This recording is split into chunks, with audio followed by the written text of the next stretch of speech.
छात्रों, हम पांचवी कविता देख रहे थे। उसमें से जो है गुरुबानी, ये कविता हमारी ख़त्म हो चुकी है। आज हम रुंद के दोहे, कवि रुंद जी ने लिखी हुई कविता है, उसके बारे में जानकारी लेने वाले हैं। पहले हम कवि परिचय देखते हैं। पेज नंबर 27, 27 पेज नंबर चल रहा है। रुंद के दोहे कवि परिचय देखते हैं। माना जाता है कि कवि रुंद जी का जन्म 1643 को मथुरा में हुआ। रीतिकालीन परंपरा के अंतर्गत आपका नाम आदर के साथ लिया जाता है। आपका पूरा नाम वृंदावन दास है। आपकी रचनाएं रीतिबद्ध परंपरा में महत्वपूर्ण स्थान रखती है। आपने काव्य के विविध प्रकारों में रचनाएं रची है। 12 मासा में 12 महीनों का सुंदर चित्रण किया है, तो यमक सतसई में विविध प्रकार से यमक अलंकार का स्वरूप स्पष्ट किया है। आपकी नीतिपरक दोहे जन साधारण में बहुत प्रसिद्ध है और लोक व्यवहार में अनुकरणीय है। आपकी भाषा सहज, सुंदर तथा लोक भाषा से जुड़ी हुई है। आपकी भाषा में ब्रज तथा अवधी भाषा के शब्दों की बहुलता देखी जाती है। आपके द्वारा दिए गए दृष्टांत आपकी भाषा के साथ साथ भाव और कथ्य को भी प्रभावोत्पादक बना देते हैं। आपका निधन 1623 में हुआ। यानी लेखक का परिचय है, इसके बारे में आपको कोई सवाल नहीं पूछे जाते। आपको मैंने पहले भी बोला है। प्रमुख कृतियाँ है उनकी रुंद सतसई, समेत शिखर छंद, भाव पंचाशिका, पवन पचीसी, हितोपदेश, संधि, यमक सतसई, वचनिका, सत्य स्वरूप आदि। ये उनकी प्रमुख कृतियाँ है। विधा परिचय देखते हैं। रीतिकालीन काव्य परंपरा में दोहा छंद का अपना विशिष्ट स्थान है। ये रीतिकाल, आदिकाल, भक्तिकाल, आधुनिक काल, इसके बारे में जब आप स्नातक में जाओगे या ग्रेजुएशन में पढ़ोगे तब जानकारी आपको मिल जाएगी, या आप हिंदी स्पेशल लोगे तब जानकारी मिलेगी आपको। दोहा छंद कई कवियों का प्रिय छंद रहा है। दोहा अर्धसम मात्रिक छंद है। दोहे के प्रत्येक चरण के अंत में लघु वर्ण आता है। दोहा यानी दो दो पंक्तियों वाला छंद होता है, उसे दोहा कहा जाता है। इसके 4 चरण होते हैं। प्रथम और तृतीय चरण में 13-13 मात्राएं होती है तथा द्वितीय और चतुर्थ चरण में 11-11 मात्राएं होती है। मात्रा यानी अक्षरों को मात्रा कहा जाता है। पाठ परिचय देखते हैं, कविता का परिचय देखते हैं। प्रस्तुत दोहों में कवि रुंद ने कई नीतिपरक बातों की सीख दी है। यानी नीति किस प्रकार से होनी चाहिए इंसान की, या लोग किस प्रकार से सुधरने चाहिए, या फिर उनके विचार किस प्रकार से अच्छे होने चाहिए, उनके बारे में उन्होंने दिखाने की कोशिश की है। विद्या रूपी धन की विशेषता यह होती है कि वह खर्च करने पर भी बढ़ता जाता है। यानी विद्या ऐसी होती है, विद्या यानी शिक्षा, वो ऐसा धन होता है जो आप बांटते चले जाओगे तो आपका वो धन बढ़ता चला जाएगा, या आपका ज्ञान उतना बढ़ता चला जाएगा। आंखें मन की सच झूठ बातें बता देती है। जितनी चादर हो मनुष्य को उतने ही पाँव फैलाने चाहिए। यानी जितनी चादर होनी चाहिए उतने ही मनुष्य ने पैर फैलाने चाहिए। अगर मेरे पास 50,000 है तो मैं 4 लाख की गाड़ी नहीं ले सकता, या फिर उसके लिए मुझे मेरी इच्छाएं नहीं होनी चाहिए। इस प्रकार से महत्वपूर्ण बातें होती है। जब मेरे पास उतने पैसे आएंगे तब मुझे वो गाड़ी लेनी चाहिए या ख़रीदनी चाहिए। यानी जितनी चादर हो उतने ही पैर फैलाने चाहिए, ऐसा लेखक का कहना है। व्यवहार में कपट को स्थान नहीं देना चाहिए। बिना गुणों के मनुष्य को बड़प्पन नहीं मिलता। यानी अगर किसी इंसान में अच्छे गुण ना हो तो उसको बड़प्पन नहीं मिल पाता।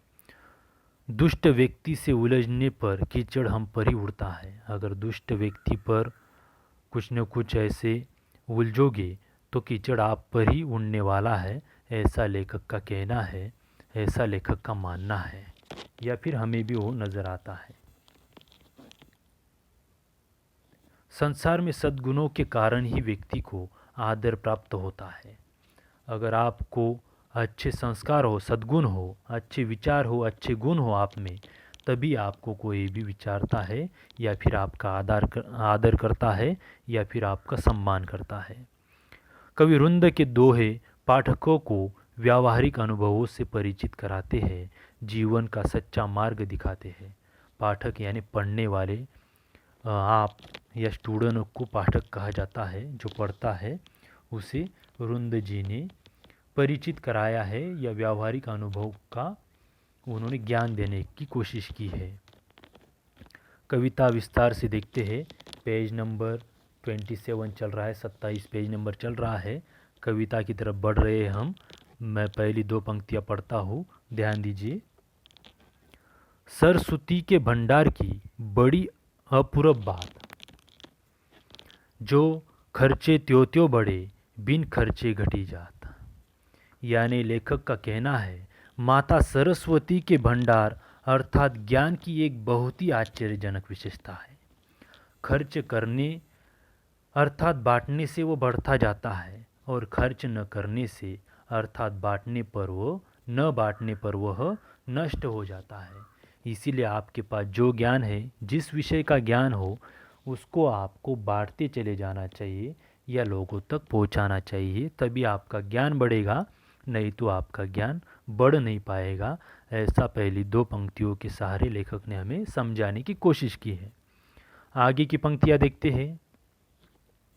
नैना देत बताए सब, हिय को हेत अहेत, जैसे निर्मल आरसी, भली बुरी कही देत।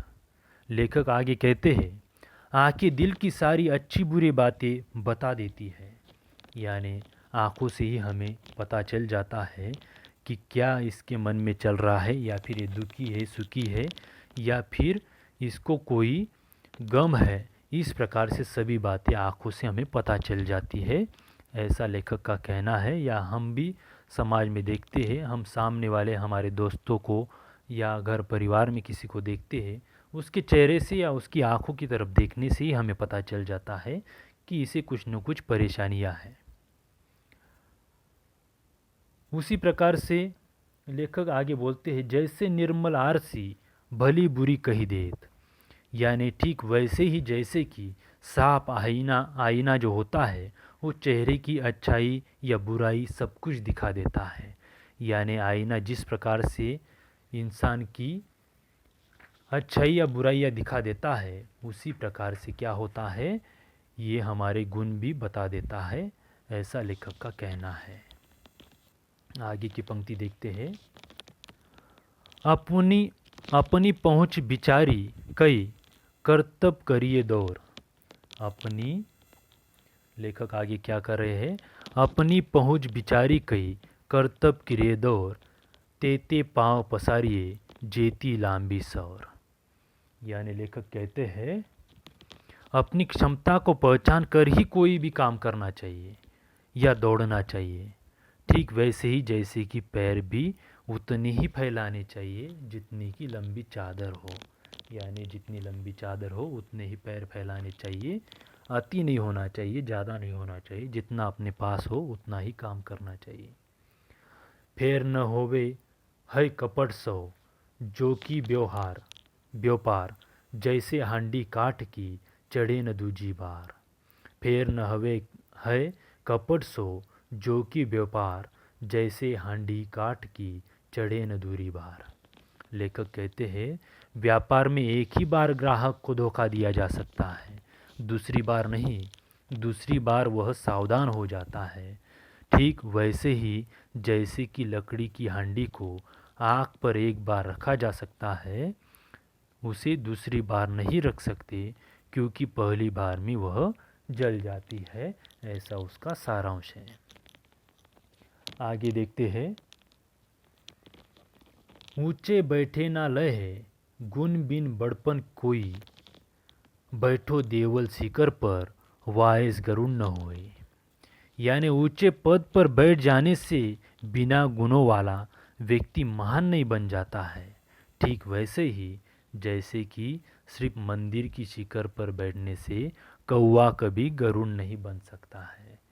लेखक ने हमें वही दर्शाने की कोशिश की है कि जितने गुण अपने में हो उतना ही हमें कार्य करना चाहिए या उतना ही हमें ज्ञान देना चाहिए, हमने किसी को ज्ञान देना चाहिए।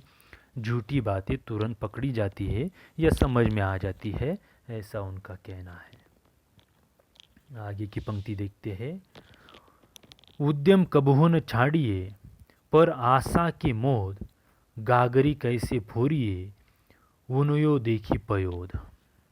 लेखक कहते हैं दूसरों के भरोसे बैठकर अपना प्रयास कभी नहीं बंद करना चाहिए।